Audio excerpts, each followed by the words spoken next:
จะสบายดีมาพบกับ2 New Scanner ตามเคยเนาะ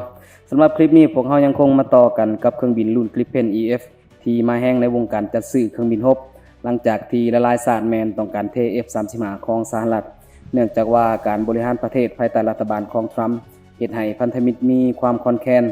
แล้วก็หันมาให้ความสนใจเครื่องบินยุค 4.5 ของสวีเดนบ่ว่าจะเป็นโคลัมเบียโปรตุเกสแคนาดาเช็กและก็รวมทั้งไทยก็พิจารณาจะซื้อเพิ่มเนาะและกำลังอยู่ในขั้นตอนสุดท้ายของการเฮ็ดสัญญาและผู้ขายก็ได้ออกมาให้ข้อมูลว่าจะส่ง4ลำแรกในปี 2029 นี้เองล่าสุดนี้ถือว่าเป็นการเรียกกระแสเป็นอย่างดีเนาะของบริษัทผู้ผลิตก็คือบริษัท SAF ได้ออกมาประกาศผ่านบริษัท Janes ที่เป็นผู้ให้ข้อมูลและก็วิเคราะห์ข้อมูลการทหารที่เป็นหนึ่งในองค์กรที่น่าเชื่อถือที่สุดในโลก SAF ได้ออกมาประกาศว่าลูกค้าต่างๆที่ได้ส่งออกเครื่องบินขับไล่ SAF Gripen ไปให้แม้ได้รับขีดความสามารถระดับสูงๆกันหมดทุกคนแบบเดียวกันกับที่สวีเดนได้รับซึ่งนี่ก็เป็นการกล่าวยืนยันของบริษัท SAF สวีเดนต่อกับ Janes เนาะการให้ข้อมูลดังกล่าวแม้นถูกวิเคราะห์ว่าอาจจะเป็นการตอบโต้กับคำกล่าวของประธานาธิบดีโดนัลด์ทรัมป์ที่ได้เปิดตัวเครื่องบินยุคอนาคตแบบ Boeing F-47 และทรัมป์ได้กล่าวว่าจะลดสเปคลงสำหรับลูกค้าต่างๆที่บ่แม่นสหรัฐซึ่งปกติแล้วก็บ่แม่นแต่สหรัฐเนาะหลายๆประเทศก็ลดสเปคสมรรถนะเครื่องบินของตนลงสำหรับรุ่นที่ส่งออกเช่นเดียวกันบริษัท SAF ยังได้มีการย้ำว่านอกจากจะบ่มีการลดสเปคแล้วยังให้สิทธิพันธมิตรหรือว่าผู้ซื้อสามารถปรับแต่งเครื่องบินรุ่นนี้ตามความต้องการอันเฉพาะเจาะจงของแต่ละชาติเช่นระบบสื่อสารและการเข้ารหัสระบบอาวุธระบบสงครามอิเล็กทรอนิกส์วอร์แฟร์มาตรการการตอบโต้ภัยคุกคามของเครื่องบินเหล่านี้เป็นต้นซึ่งจะถือว่าเป็นการซื้อที่คุ้มค่าเนาะ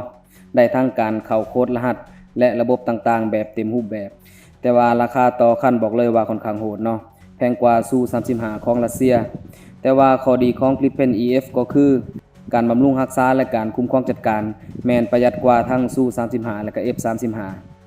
ถึงแม้นว่าเครื่องบิน Gripen รุ่น EF จะใช้เครื่องยนต์ที่ผลิตในสหรัฐแต่อย่าลืมว่าสวีเดนก็มีประสบการณ์ในการผลิตเครื่องยนต์สำหรับ Gripen รุ่น CD และก็กำลังมีแนวคิดริเริ่มพัฒนาระบบขับเคลื่อนหรือว่าเครื่องยนต์ด้วยตนเองโดยจะลดการพึ่งพาเครื่องยนต์จากภายนอก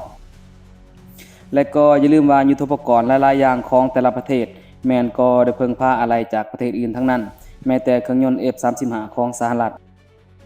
สำหรับสเปคสำคัญหลักๆของเครื่องบิน Gripen รุ่น EF ที่ทางไทยจะได้รับมานี่ถ้าว่าบ่มีการลดสเปคก็คือ Gripen EF จะสามารถบินด้วยความไวเหนือเสียงได้โดยที่บ่ต้องนำใส่ Afterburner หรือว่าการเพิ่มเชื้อเพลิงเพื่อให้มีการเผาไหม้สูงขึ้นในท้ายของเครื่องยนต์ซึ่งถ้าเป็น Gripen CD แม้นจะต้องได้ใส่ Afterburner ถ้าว่าต้องการคงการบินให้มีระดับความไวเหนือเสียง Gripen EF จะสามารถบรรจุอาวุธได้หลายจุดกว่าและก็สามารถบรรทุกได้หนักกว่าจะนำใส่เรดาร์แบบ ISA